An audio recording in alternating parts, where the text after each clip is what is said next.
Welcome to Moral Side of the News. We're glad you're with us this weekend. I'm John Blim with the WHAS Crusade for Children. With me, as usual, is a distinguished panel this week. Rabbi Emerita Gaylia Rooks, the Temple, Reverend Harriett Akins-Banman, Centenary United Methodist Church, New Albany, Reverend Dr. Kilen Gray, Louisville Presbyterian Theological Seminary, and Father Joe Graffis, Archdiocese of Louisville. Welcome, panel. Louisville has a new police chief. Interim Chief Jacqueline Gwen Villaroel has been selected as the permanent chief of the force following a nationwide search. The announcement made this week comes after criticism for keeping the candidates' identities a secret. Mayor Craig Greenberg said disclosure of those names would have been an invasion of privacy.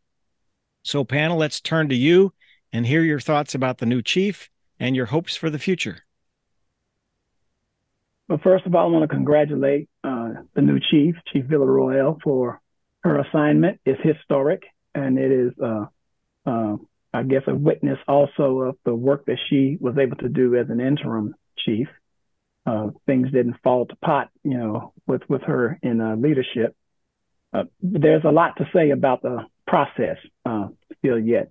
There's a lot of frustration, and I share the concern, if not frustration, I definitely share the concern of why this process had to be categorically different than previous processes where resumes were released, names were released, qualifications were released, in light of the fact that LMPD has been under investigation by the Department of Justice for its unfair treatment of Black and brown persons in our community.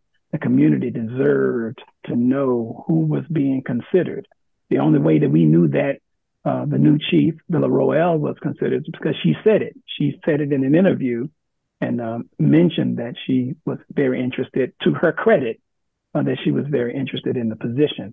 Not quite sure I'm tracking with why privacy. I do understand that there are some issues that doesn't need to be divulged. All of that is usually covered in labor law and general employment practice. And so I think that just to say that, privacy concerns is what kept them from releasing, I think that there needs to be a lot much more explanation to the public on the reasons why they went the path that they did. Yeah, I would agree with you, Kilen. There's how do you balance transparency, which I think should be a high value, and some confidentiality. That's not always an easy balance to do. And no matter what you do in that balance, someone's going to question you about in full transparency versus no confidentiality. That's really a tough question. It seems like if John sent us some information from the state that some other jurisdictions were required not to release that, and some judge made a ruling that was for that case, but some people are applying it for all cases, and there we go back to judicial judgment, which seems a little confusing to me. That should have been resolved in some way, shape, or form. So I'm disappointed there wasn't more transparency, although this was a very delicate case in terms of all the issues that needed to be done. I've had good experiences with the new chief. Recently, in the cloud organization that I'm part of, we had asked her to make a public apology for the police department in the past. She did that and did it very well. We had to push her a lot on that, but she did it. And I'm not sure that got a lot of publicity, but that was a great first step. And I think she does understand some of the problems that maybe her predecessor did not completely understand. So I think given all the circumstances, it looks like a good choice. My understanding from Mayor Greenberg's press conference today, or the press conference that announced this wonderful news, was that it was chosen, part of the reason was because of the search team, the search company that they used, that they would get a wider scope of applicants and applicants that came in with really good credentials. But if their departments knew that, it might cause some upset there. I kind of get that. You want to keep trust with where you are in case you're not leaving that place. So I'm hoping that choice was made for those reasons, so that they could get the best 20 candidates and then narrow that down to 4 of the best, so that Louisville would end up with a great chief police in place. But it goes back to the balance, doesn't it, Joe, about the mayor coming in and saying transparency will be one of his operative words. And this big decision in his first 6 months was not using transparency. So how do you continue to gain trust? And my concern is, how will this have any kickback on the new chief of police and on the police department itself and the mayor's department? How do they move forward now? Well, I hope that they can move forward. There seem to be very meaningful points on both sides of why it was kept under wraps so carefully, and obviously reasons not to, but also reasons to do that. And I just hope that we can move forward. I think that the choice, not knowing very much about her, I've only heard good things, but who knows? But just on a very superficial level, the fact that it is not just a person of color, but a woman of color, to me, is very encouraging. Very encouraging. We know, the whole country knows, the federal government is, watching over because of past abuses in this community by the police against persons of color. And I just am praying that, she's going to have a different culture in our police force, that it will be one of protect and serve, compassion. And I know that these are difficult things to balance when you're going in, when you're showing up for a call and you don't know what you're going to be finding. But clearly we have erred, I would say sinned, on the side of too much violence, too much not enough compassion, not enough efforts to make a difference, but rather just with might makes right kind of issues. So my fervent prayer is that she will lead the police force and our community into a new era where policing is literally protecting and defending and serving the community and in no way abusing.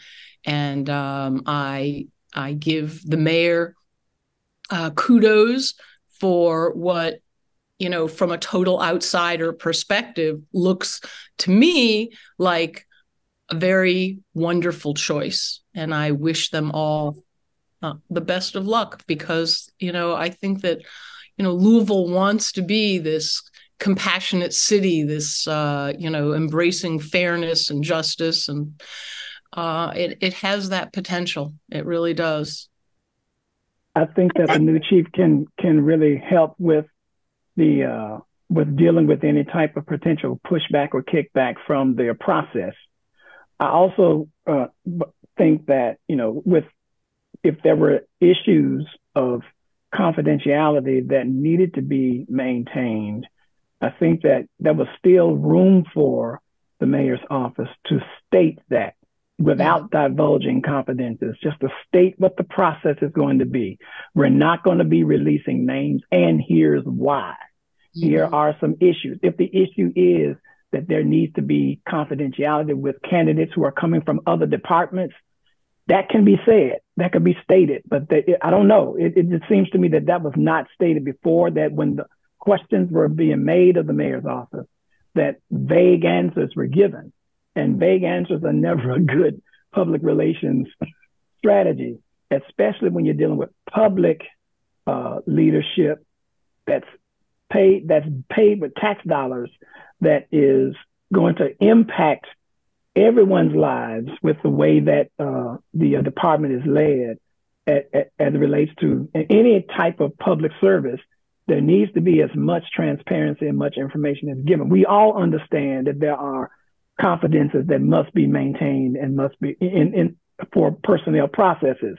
That's across the board, and that's understandable. I think the city could have done a better job of being upfront with the process, even if they were using a consultant, even if they were using an advisory committee to kind of guide that, explain that, state the whys.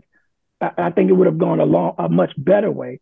There are a lot of people still probably would have been kind of hot about it, but I believe it would have gone a long way of not having the explosion that we have now, another level of unnecessary lack of trust that has been engendered within the entire mayor's office as well as the police department. But I believe that this is an opportunity for both Mayor Greenberg and the new chief to, kind of do a reset and really get out to the public the information that can be discussed without having vague, shielded language that says, well, we're just going to go on with the process. We think the process is okay, and that people just need to trust that.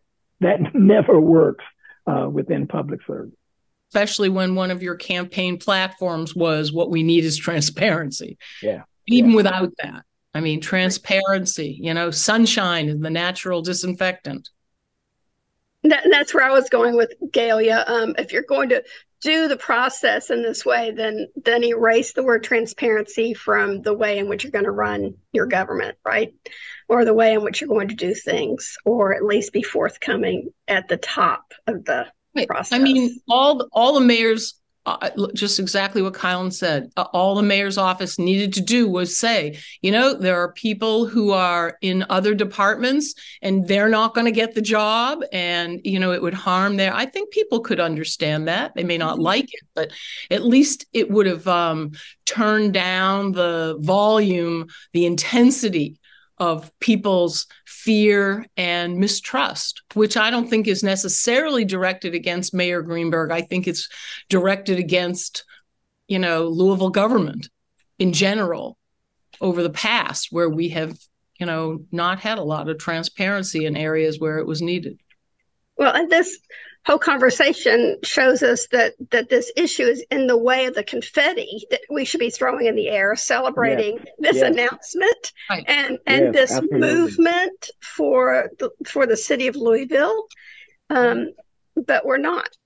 I mean, this is a real, I appreciate you saying that, Harriet. This is a real, it's an historic moment to have a Black woman chief of police, and in a city our size, long overdue. And really, I wish her all the luck in the world.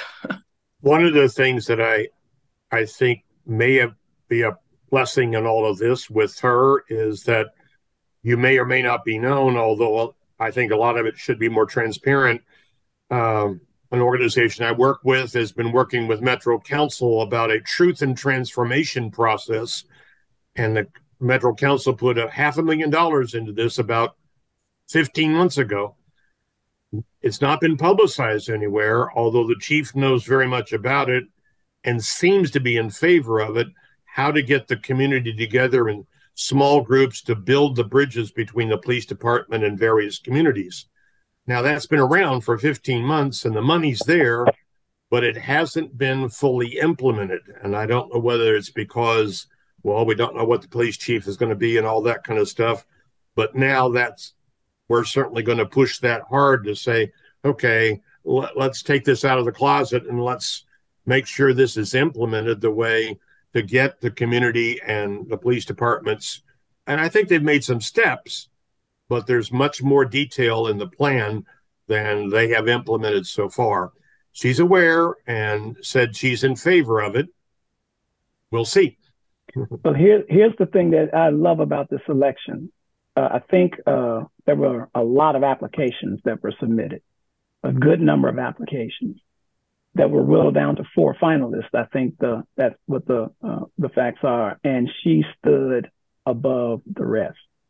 This is significant for Louisville. I agree with Gaylia and with Harriett. This is significant. This is a significant development for the city. We should celebrate it while we're continually holding our leaders accountable for their promises that they've made. We should not give any short shrift to this development. This is historic for Louisville, and I celebrate the development. It's also, it's heroic. It's not just historic. It's heroic. Yeah. I feel that way about all police officers who are trying to do the job properly, well, caringly. That they're heroic. And, our police department is so badly underfunded and understaffed. And, she's got some mountains to climb. So we'll just offer her all the support we can and all the prayers we can. And God bless her. And hopefully it'll all make our fair city even finer. Absolutely. Thank you, panel, for your thoughts. We wish the new chief lots of luck in the future as we move forward. A second topic on our program, Moral Side of the News this week. Tensions are high between the U.S. and North Korea, and this week's apparent defection of a U.S. soldier has added to that story. 23-year-old Travis King had just been released from a South Korean detention facility and was on his way back to the U.S. for possible further military disciplinary action. Instead of boarding a plane, he sprinted across the border to North Korea and was taken into custody. So, panel, turning to you, should the U.S. try to free him and bring him home? I think so. We don't understand what happened. Looking at his background, even the fight that got him the jail time in the first place seems totally out of character. His family is very concerned. I heard that he had a younger cousin with whom he was very close who died of some genetic disease or something before all this started. And the family is wondering if maybe, he's literally having significant mental health issues coping with the loss of this, almost like a younger brother to him. And, he's so far away and he's so young. 23 years old. And I know he's a soldier and I know that they get training and, you're never going to North Korea. God only knows what he was thinking. But we know that 23-year-olds don't always understand or process properly long-term consequences. And, he knew he was coming back to probably being discharged. Anyway, whether it was mental health issues or whatever it is, I believe that it is the responsibility of the United States government. They brought him to the airport. They did not put him on that plane or have someone accompanying. Certainly someone needed to be going back to the United States within that week who could have gone with him and sat next to him and just done a better job. That's my opinion. I don't think we know a lot of facts about this case yet. And even what John sent us, a lot of questions in all different kinds of areas. But obviously he had served his time over there. So technically speaking, I guess they didn't have to put somebody on the plane. But it does seem like that's a little strange that, maybe somebody should have at least gone to the gate or to the plane to see that he got on the plane, rather than sneak out of the airport. All of that just seems very strange, but he is an American citizen, and I think we should have him back. Now, what his thought was processed as, is he really defecting to North Korea, which would be really strange, I would think, because they don't treat Americans very well. So there's just so many questions about this, but I think we need to do what we can. maybe not Rush, but whatever it is, we got a lot of other people that need to be released from China and Russia. That needs to be a little higher priorities, but they're all priorities. I think that the government needs to work to get him back. Full stop. I think, and there, all of the issues notwithstanding, his personal issues, his charge that he was coming back to the mainland to answer to, all of that notwithstanding, he is an American citizen in a country like North Korea that has a history of not treating Americans very well. He needs to be back. And they need to do everything that they can to get that young man back into the States. Now, I'm sure the military can deal with what his motives were, or if there were motives at all. I agree with Father Joe.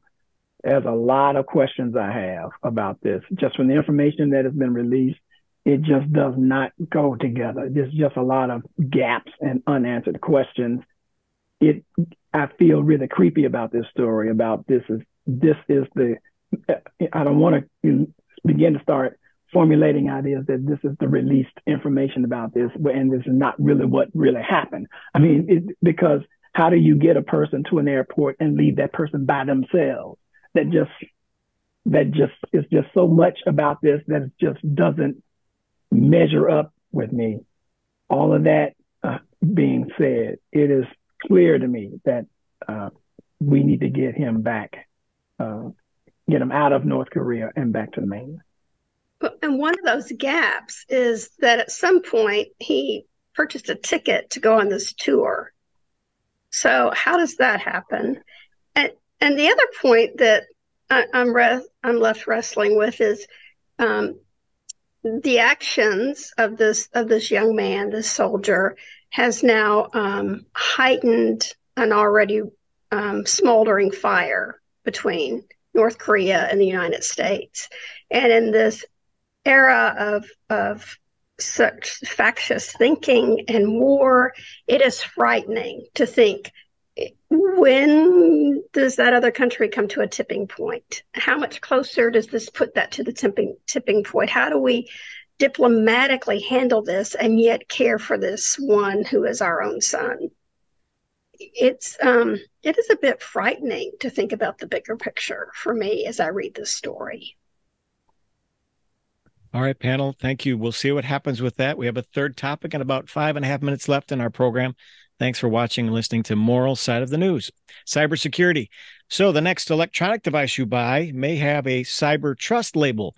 The White House is teaming up with major retailers, Amazon, Best Buy, Google, and others.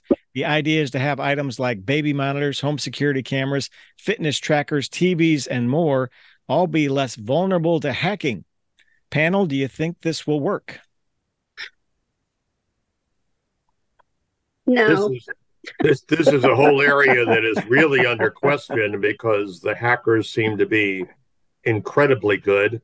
And how can we protect ourselves? And when I read the story, it's like, well, I never thought about some of those things. Obviously, TVs and security cameras and some of that, but never thought about baby monitors in terms of being worried about that being hacked. But our information gets out there so many different ways, and unless you've got a really good company, an internet or smartphone company that is protecting you from that, or you're paying for that, we're really liable in lots of ways. And I'm never quite sure.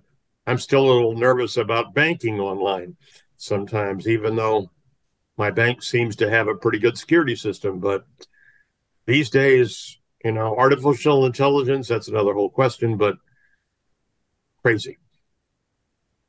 Yeah, I would like to applaud the U.S. government for making this effort. I think that it is definitely time to do that. When I first heard about this, not my very first thought, but my very next thought was, I wonder if the conspiracy theorists are not going to take the ones that have that government seal of approval, because they'll say, oh, that, and it might work in reverse. But they have a lot of their own issues. But I do think that it's a good thing to do. Like when the energy saver seal came out, I mean, I appreciated that. Nobody has to buy those. It's not, coercion, but I appreciate that the government is trying to protect us. That's their job. I wonder if it will affect price at any point. And I wonder if the energy, the good energy going into it now with standards and protocol and that sort of thing will continue as we just continue to churn out devices that we use and that the public wants. That's my concern about all of this. Well, you have to re-up, as my understanding is that you have to pass the threshold requirements every year. So, the companies do, or yes, or the product per product, right? Right, exactly. So if you're buying a baby monitor, and 1 year it's got the seal and 2 years later it doesn't, it's because they're not willing to meet the government standards. But my understanding is that's how the government is going to address exactly your issue, Harriett. Well, I think they got the right team. All of the companies that are working with the government to pull this together gives me good hope that that this will work. We have to do something. It is not. I don't think we have any choice. We may be chasing or protecting from behind. It's hard to know what hackers are doing or what those persons who have these, like Russia, that has these tech farms that's looking for ways to completely break into all types of security systems and computer systems. But we have to be in the fight. We just have to. And the more that we can protect our electronic instruments that we use, the better. But we're in this fight for the long haul, because while we're developing from behind, I think they got the right team, the combination of companies that could help to develop what we need to have for safety. Okay, panel, 1.5 minutes left. You may not agree, but recent studies show Louisville drivers are the third best in the nation. The results came from analyzing 6 million car insurance quotes based on criteria like speeding tickets, traffic citations, accidents, and DUIs. But panel, the study doesn't say if research included driving the Watterson Expressway. That's right. And neither does it include those that still drive with no insurance. So we have 1 minute left. What are your thoughts on that? Do you buy that? No. So surprised. No. I was born and raised in Boston. I learned to drive in Boston. I think Louisville drivers are awesome. Go visit New York or Boston or some big city and then come home again. And after driving there, not just visiting, but driving there, and you'll see that there is some Southern courtesy going on here that I approve of. I would agree with that, although it just seems to me nobody uses a turn signal anymore. No. And I don't understand that. And red lights are, maybe. So the other day, somebody went right through a red light behind me, turned around behind me. I stopped at the red light, and they went right on through it. And it was like, oh, my God, I'm going to have to interrupt you, Father Joe. That brings to a close our discussion about traffic and other things. Join us again next week as the conversations continue. Thank you, panel.